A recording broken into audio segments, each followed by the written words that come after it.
Okay, so we're gonna go ahead and start the prep for our ETS intercooler installation. We got the stock one out. Got to remove this portion of the charge pipe. These are just 12 millimeter bolts. The ETS kit comes with replacement bolts, so you won't need these anymore. You can also remove the O-ring in here. I've got a new one coming in from Subaru just because. I was gonna replace the O-ring in here too, but unfortunately it was out of stock. So we're gonna throw some silicone lubricant on this when we put it on the ETS intercooler. We'll take these 12 mils out first and get this portion of the charge pipe off. Okay, so we have the pipe off. You can see here's that O-ring I was talking about. Car only has 1,600 miles on it, so it's a little bit of flattening, but not too bad.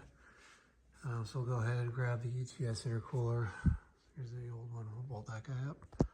One thing to note about the ETS kit, you can see here's the 3 bolts in the middle, kind of the middle size that are for the pipe to intercooler, and these 2 outers are actually for the throttle body. So you want these 3 that are the same size. Go ahead and peel off your tape.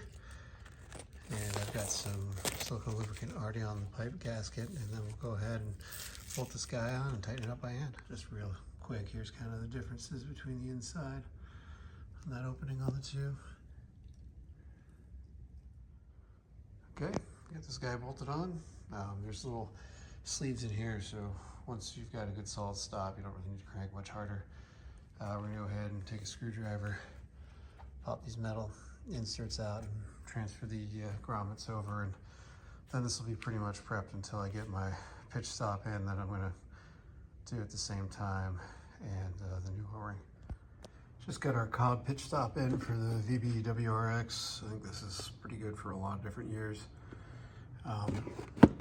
Went with a Cobb for availability, and it has interesting durometers here. I think this is like a 68 and 85. So at the firewall, it has a softer urethane. Hopefully it'll cut back on the harmonic noise or vibration, cabin vibration noise. There's other ones out there that are like 75 and 75, but I know Cobb products are usually pretty straightforward. I already had the intercooler out to put in an aftermarket one.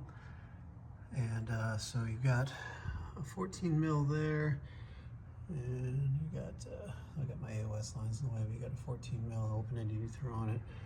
And at the firewall, there's a captive nut. Barely see it there, but there's a captive nut on the opposite side, and that's 14 millimeters as well. So we'll get a 14 millimeter socket, open-ended wrench, get the factory plastic one out, or composite one out, and get the Cobb one in. On the engine block mount, there are 2 washers, so make sure you don't drop those guys. The one on the nut side is a little bigger in diameter than the one on the bolt head side, but don't drop those. The firewall side has a lock washer and a regular washer, so again, don't drop those. There's your factory composite mount. Pretty anemic looking compared to the Cobb one, which is aluminum with urethane bushings. So see it's out of there. I'll go ahead and put the Cobb one in and torque it down. Getting this rear bolt lined up, if you have AOS lines in there already, is a real pain. I ended up putting a screwdriver, Phillips in the hole, kind of using that to feel out when it was lined up properly. And we got it through now, so we'll do the front one. I think the firewall, shoot. I'll get the torques. One of them's 43 and one of them's 37 foot-pounds. All right, we got it all torqued up. It is 43 foot-pounds at the firewall and 37 foot-pounds at the engine. Be a lot easier if the AOS lines weren't there. So now we're gonna put our intercooler there. All right, so I didn't capture much of the ETS intercooler stock removal and the ETS install. It's plenty of good videos out there. I was mostly focused on the AOS and how this hooked up. You know, it's pretty wild that this was actually easier to put in than the stock intercooler. I don't know if it's the way the tanks are angled or what, but it was easier to get in, even though it's a little bigger. So I'm not gonna argue with that. Yeah, so I'm just gonna put the brackets back in, mate the couplers, make sure you lube the O-ring on the throttle body and the O-ring on the charge pipe, and then it goes together pretty well. But just got to put your 12mm bolts and done.